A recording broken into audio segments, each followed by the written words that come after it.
বন্ধুরা, আগামী 29শে জুলাই 2026 আসতে চলেছে শ্রাবণ মাসের পূর্ণিমা তিথি, গুরু পূর্ণিমা। অত্যন্ত বিশেষ একটা তিথি।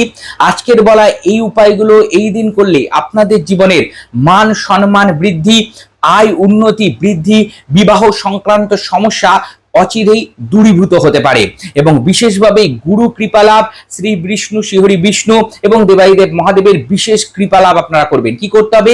সকালবেলা ঘুম থেকে উঠে গঙ্গা জলের সাথে স্নানের জল মিশ্রিত করে স্নান করে নেবেন। যারা গঙ্গায় গিয়ে স্নান করতে পারবেন তাদের তো অতি উত্তম। বন্ধুরা, এরপরে অবশ্যই সূর্যদেবকে প্রণাম নিবেদন করে দিনটি শুরু করবেন। সাদা বা হলুদ রঙের বস্ত্র পরিধান করুন সারা দিন জুড়ে এবং এই দিন অবশ্যই স্নান করে উঠে কেশরের তিলক অর্থাৎ কেশর জলে মিশ্রিত করে কপালে ধারণ করুন বা হলুদের তিলক আপনারা কপালে এই দিন অবশ্যই পরবেন। বন্ধুরা, এই বিশেষ দিনে দেবাদিদেব মহাদেব আদি গুরু তাকে অবশ্যই প্রণাম নিবেদন করবেন, বিশেষভাবে অভিষিক্ত করুন এবং মহাদেবের উদ্দেশ্যে পান সুপারি এবং একটা পৈতে অবশ্যই নিবেদন করে দিয়ে আসবেন। বন্ধুরা, এই বিশেষ দিনে বাড়িতে হলুদ রঙের ফল নিয়ে আসুন, হলুদ রঙের ফুল নিয়ে আসুন এবং শ্রীহরি বিষ্ণুকে বিশেষভাবে পুজো অর্চনা করুন। বাড়িতে এই দিন গায়ত্রী মন্ত্র অবশ্যই পাঠ করবেন বা গায়ত্রী মন্ত্র চালাবেন।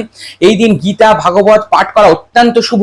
এই বিশেষ দিনে যে কোনো মন্ত্র অবশ্যই আপনারা জপ করুন। একটু কিছুটা সময় ঠাকুর ঘরে বসে একান্তে আপনারা জপ করুন এবং এই বিশেষ দিনে বাড়িতে যে সমস্ত গুরুজনরা আছে, বাবা মা গুরুস্থানীয় ব্যক্তি, তাদের চরণ ধরে অবশ্যই প্রণাম নিবেদন করে আশীর্বাদ প্রার্থনা করুন এবং আপনাদের যারা গুরুদেব আছে দর্শন যদি করা সম্ভব হয় তাদের কাছে যান, দর্শন করুন। তাদেরকে বস্ত্রাদি দ্বারা, পুষ্প দ্বারা, মিষ্টান্ন দ্বারা আপনারা এই দিন বিশেষভাবে পুজো অর্চনা করুন। বাড়িতেও এই বিশেষ দিনে ঘি এবং কেশর অবশ্যই খাওয়ার চেষ্টা করুন। বিভিন্ন উপায়ে এগুলো খাওয়া যাবে, সেইভাবে আপনারা এগুলো খাবেন। বন্ধুরা, এই বিশেষ দিনে আপনাদের যে সমস্ত প্রয়োজন আছে বই খাতা, সেই সংক্রান্ত বই খাতা পেন এই জাতীয় দ্রব্য ঘরে কিনে নিয়ে আসবেন যেগুলো আপনাদের প্রয়োজন। এছাড়া এই দ্রব্যগুলো আপনারা দরিদ্র যে সমস্ত ছাত্রছাত্রী বন্ধুরা আছে তাদের ভেতরে ডিস্ট্রিবিউট করুন, দান করুন। বন্ধুরা, এই বিশেষ দিনে ধর্মগ্রন্থ দান, যাদেরকে ধর্মগ্রন্থ দান করলে তারা পূজা পাঠ করবে সেই সংক্রান্ত ব্যক্তিদের এই দিন ধর্মগ্রন্থ আপনারা দান করতে পারেন। গীতা ভাগবত এই জাতীয় গ্রন্থ কিনে নিয়ে দান করতে পারেন, এর বিশেষ মাহাত্ম্য আছে।